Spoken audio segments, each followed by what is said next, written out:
It pays to be hot, and when you are like Trent McDuffie, it proves to the league why you are one of the elite. We're going through him and the defenses start to OTAs today on Locked On Chiefs.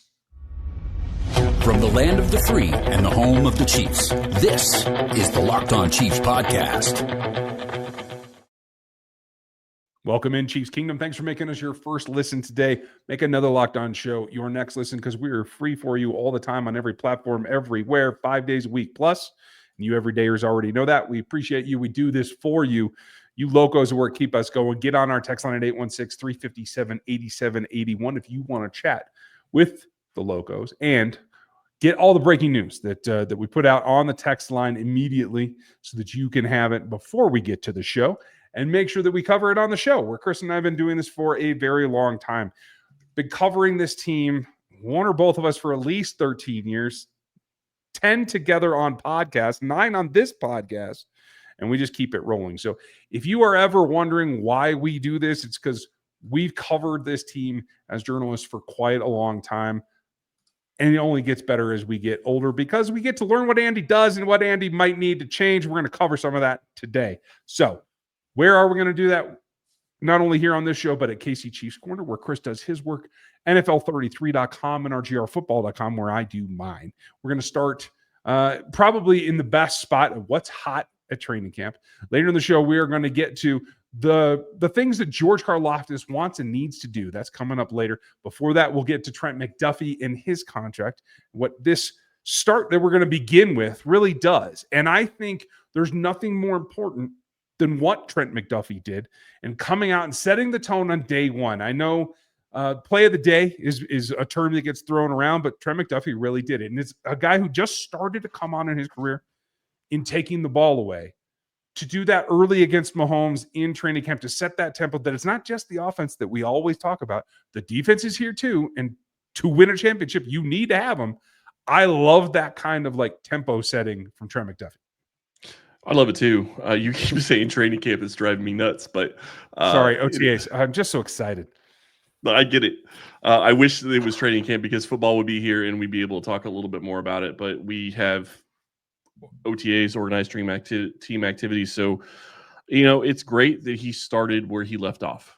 You look at him getting his first interception last year and not getting one the first couple of years. That's a problem for DBs and DBs that want to get paid. McDuffie is one of the best in the NFL and doesn't take the ball away. And that's a problem when you start talking about his contract, which we'll talk about here in a minute.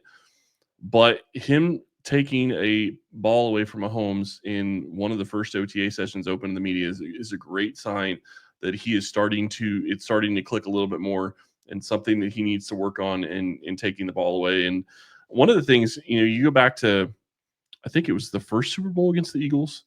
You watch one of the deep plays against AJ Brown, and you just notice that his deep tracking skills struggled at times early in his career, and he has been working on that. It's gotten better, and I think that's part of what is going to change things as they go forward. I agree, and it's all about an evolution. Played a lot more with things in front of him at Washington before he came out, and needs to make that adjustment. Other guys in his class have adjusted, maybe not as well. Maybe didn't have the same starting point that he did, but there is no question now, without Justin Reed on this roster, that Trent McDuffie sets the tempo in the secondary. And by him starting hot, it allows everybody else to come along. And if you saw reports from what we know about practice to this point, Hicks made a couple of little things happen as well. I mean, maybe not the super dramatic kind of takeaways like Trent did, but contributing and making some of that and building up that foundational playmaking ability for a secondary that did lose its elder statesman, its leader, so to speak. That's probably the biggest positive sign, is that the switch has already begun, and we're not waiting to find out when that's going to kick in or when that's going to make sense for them. We're already seeing it on a practice field. Yeah, and that's absolutely what you want. You need to see him take a step forward, because he's going to be somebody that is going to have to play big for this team this year. He's going to have to take a big step forward. He's going to have to be the veteran in the room. You look at that roster, and you look at that position, corner specifically, but also just secondary in general.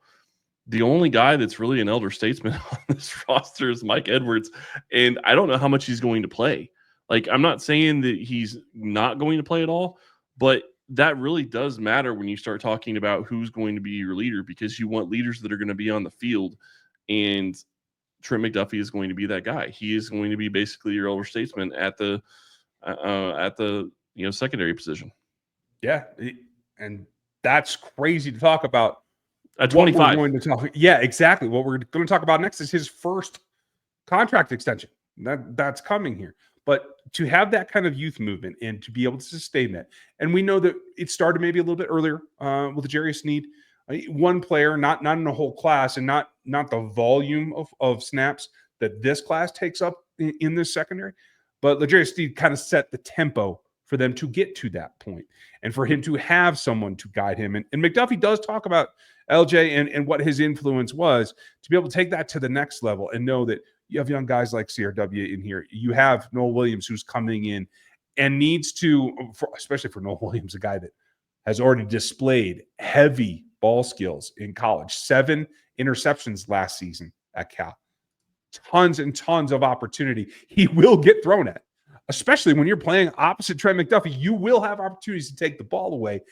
Having that level set for him to try to live up to, I think, is key to making him the next guy that gets in the system and Spags brings along and Merritt's helping, and all of a sudden we see all kinds of progression from a guy that we already thought had a lot of talent.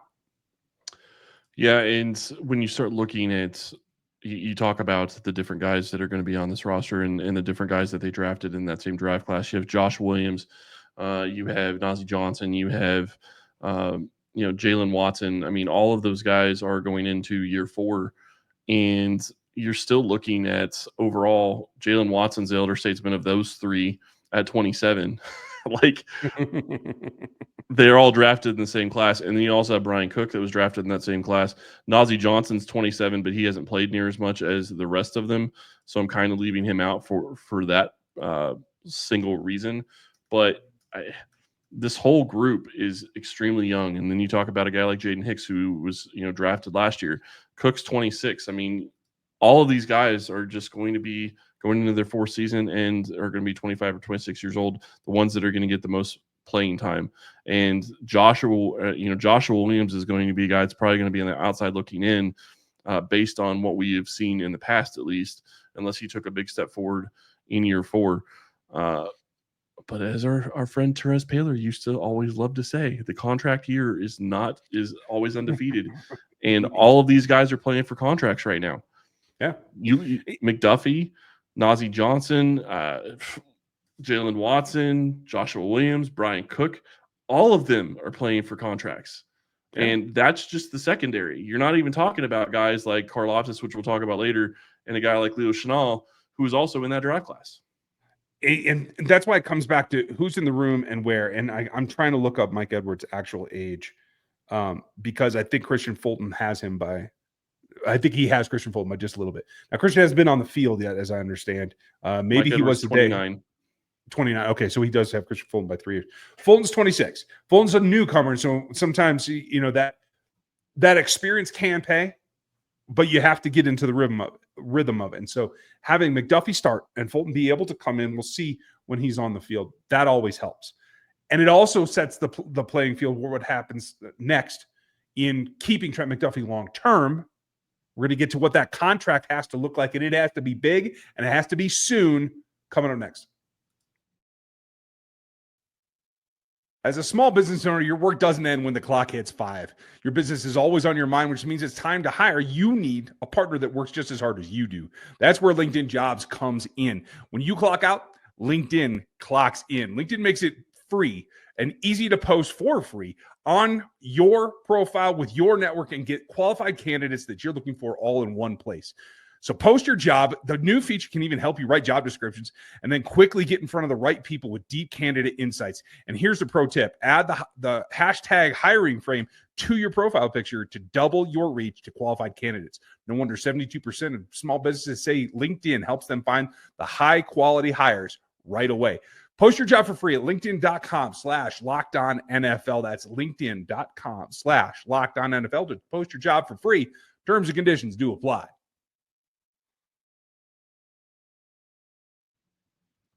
Now, when it comes to making sure that you are up to date, you can find it all here all the time for free at Locked On Chiefs and the Locked On Podcast Network. So make sure you check that out. We appreciate you very much.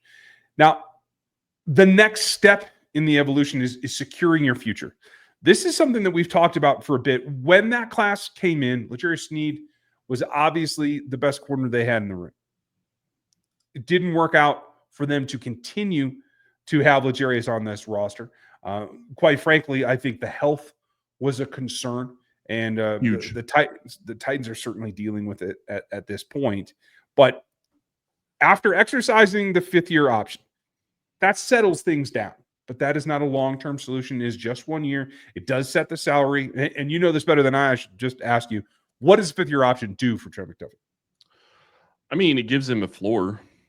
His fifth-year option right now is 13.6, so it's not horrible. And when you start looking and comparing that to the corner class and what they've been making average per year, I think you're down into like the top 15 are all above what he's going to be making as his fifth-year option.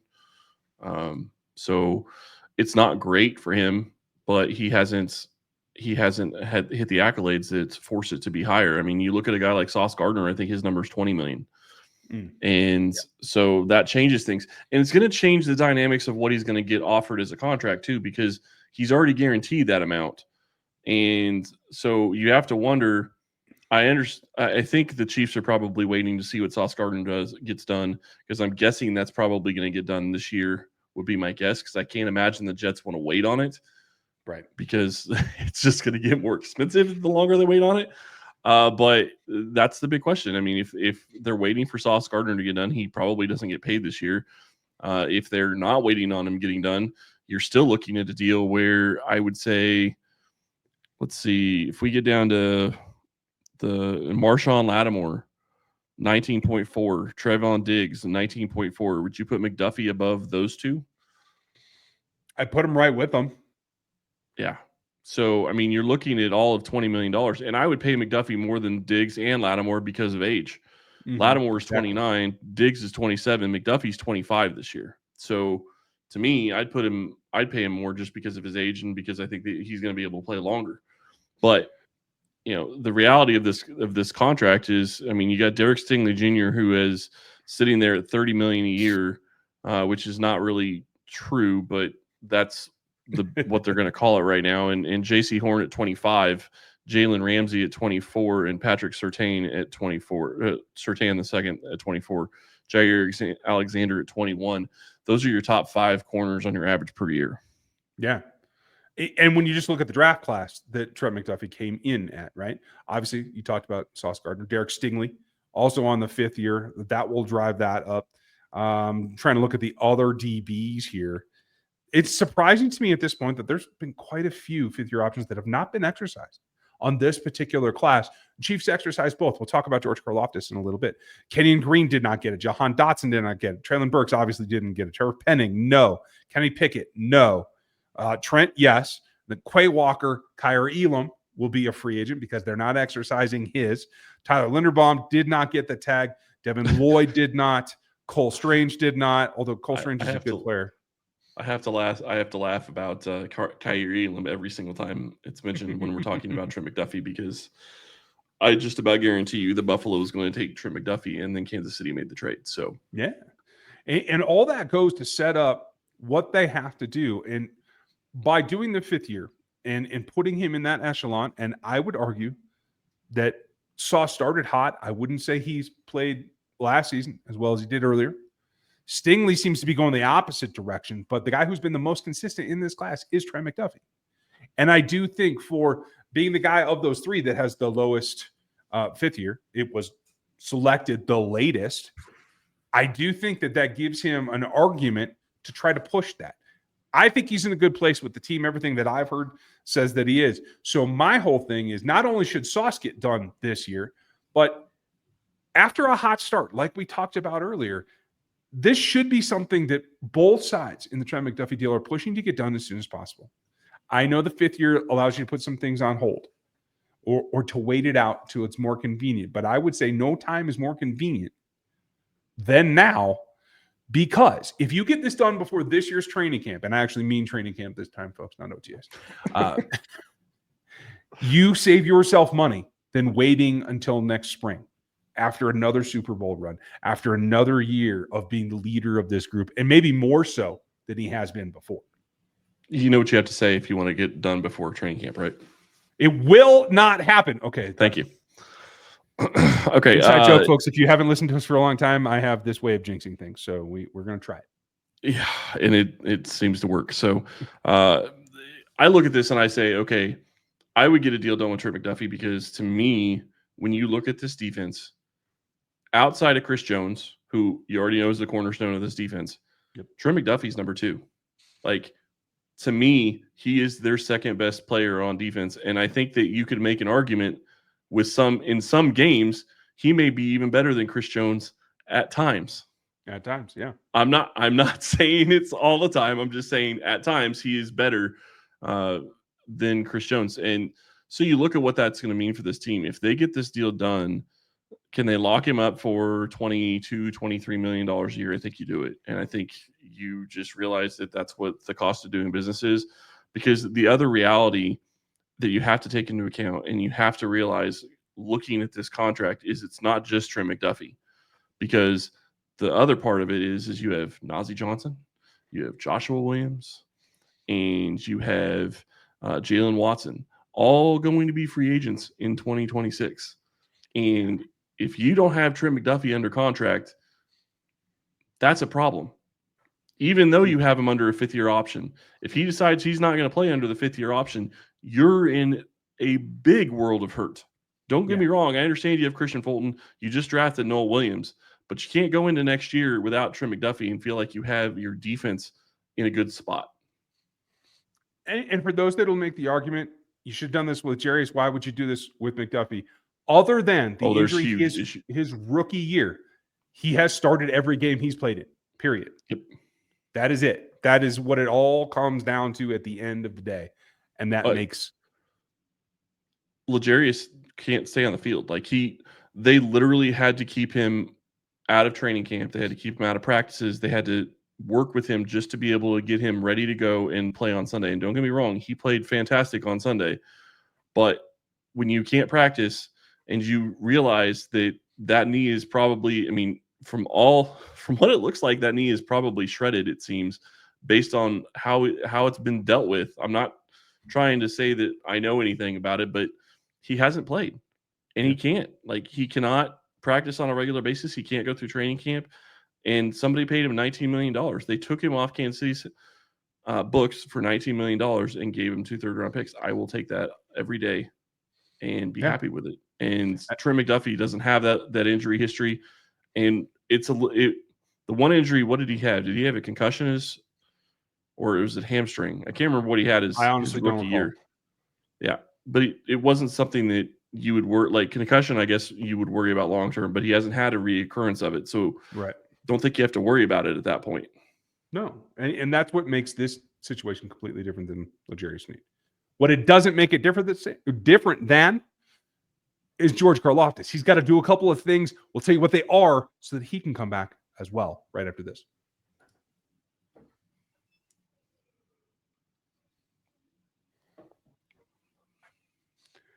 This is where the rubber hits the road. Now, it's been great because I think George Karlaftis has outplayed my pre-draft expectations. He's outplayed, I think, everyone's snap counts in being a reliable second hand to Chris Jones. And you tell me if I'm wrong. There, in terms of pass rush in the front seven, there is no one else that you could call Chris Jones's next guy other than George Karlaftis. No, you can't. Not on this roster right now. Unfortunately, I wish that was not the case, but not on this roster right now. And while he peaked at 10.5 sacks in 2023, slight step back at 8 last year. Everybody kind of pulled back a little bit last year. I think there's no way that you can look at him and say that he's not performing at least to his draft slot. The question becomes, after he lets everybody know that he wants to come back to Kansas City, and I think the fans want him back in Kansas City. I think the leadership in Kansas City wants him back. The 5th-year option for him is a little bit different. Obviously, it's a different position than Trent McDuffie, but obviously sets Again, the floor. I don't think he necessarily has to do anything grandiose to come back to Kansas City on an extension. I do think he has to up his game and produce more contacts with the quarterback, whether it be hits or hopefully sacks, in order to get a big contract, something that is, up there in the top 15 of pass rushers in this league. I don't think he's there yet, but I think he's earned a second contract with this team. He absolutely has. And the question becomes, what are they willing to pay him? And the one thing I'm going to point out on this is how insane that draft class was that McDuffie and Karlaftis came out. Karlaftis is 24 this year. He's 24, getting ready to go into his fourth season in the NFL. He is going to play the entire season at 24. And what that means to me is that you're looking at a situation where he still has growth to go through. He still has the ability to play for at least 5 more years at a very, very high level, I think, and maybe even longer than that with the way he works and his attitude and the way he attacks the game. So to me, when you're starting to look at this, what you're trying to project with all these players is, okay, can they play over the length of their contract? I think you could easily say Karlaftis being 24 could easily play out his next contract, even if it's a 5-year extension on top of the 5th-year option in 2026. So I think that you have to feel pretty good about it. And his 5th-year option is 15.2, which is pretty reasonable for a defensive end. Yeah. Well, and I'll tell you, I think he will do it. I think he will earn a bigger contract with this season's play, and I'll tell you why. For those of you who follow me over at NFL 33 or RGR Football, you know that I track not just pressures. Pressures are a great indicator of pass rush prowess and what you can do to affect the quarterback. The other thing that I combine is sacks and hits, contacts with the quarterback. And if you look, they called it a down year for George Karlaftis, took a step back, right? Because he only had 8 sacks compared to 10.5. But when you combine them, hits and sacks together, he made a leap from 27 to 38 contacts with the quarterback. And that was the biggest of his career. He is making progress in that direction and is still ascending. And I think that's the thing that you have to bank on. Yeah, and I think when you start looking at this, I'm sitting here looking at the edge rusher contracts, and it is a mixed bag. You get down into the 20s, and you're still getting guys that are close to $15 million a year. Eric Armstead is at 14.5, and then you have Chase Young at 17. And that is like the 15th or 16th best pass rusher in the NFL, according to their average per year contracts. You have 4 that are getting paid more than $30 million a year in Nick Bosa, Max Crosby, Danielle Hunter, and Myles Garrett. He's not going to get to that level, but the next level underneath all those guys is at $28 million. You got Josh Hines Allen, Brian Burns, and TJ Watt. I think you could make an argument that he's probably going to be close to at least some of those guys. I don't know that he'll get to $28 million either, but he's going to get a bigger contract. The question is how much, and can you feel like you can afford that going forward as the Chiefs? The thing that is going to work to their advantage is they have the 5th-year option, which is what I said, 15.2. And you're going to be starting to look at some salaries coming off the books for Kansas City when you start looking at a guy like, Travis Kelce not being on the roster next year. You have another one in, Chris Jones, who will be on the roster next year, but could be, off the roster in a couple of seasons. So all that's going to play into how much can they pay George Karlaftis, how long can they put, pay him, and how is that all going to play into it?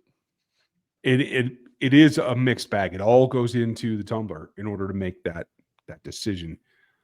I think that it's on the way up. And with that class, with so many draft picks and even UDFAs still available, the trickle-down effect is something we're going to have to talk about later in the week and next week coming up about what we see from everyone else in that group. But we're going to take a look behind the scenes with Matt Derrick tomorrow about what's going on at OTAs, not training camp yet. I'm still very excited about that. And we're going to get back to where we're going on this defense. Who else can help George Karlaftis and Chris Jones? How are they going about it? And what are they setting the table for? That's coming up later in the week. Do not miss it. Make sure you like and sub and hit that bell so that you are with us for the entire process of this OTA season, getting ready for quick summer break and then training camp and we are off on another road to another Super Bowl. Thank you for being with us, as you always are. Have a great one, and we'll talk to you tomorrow.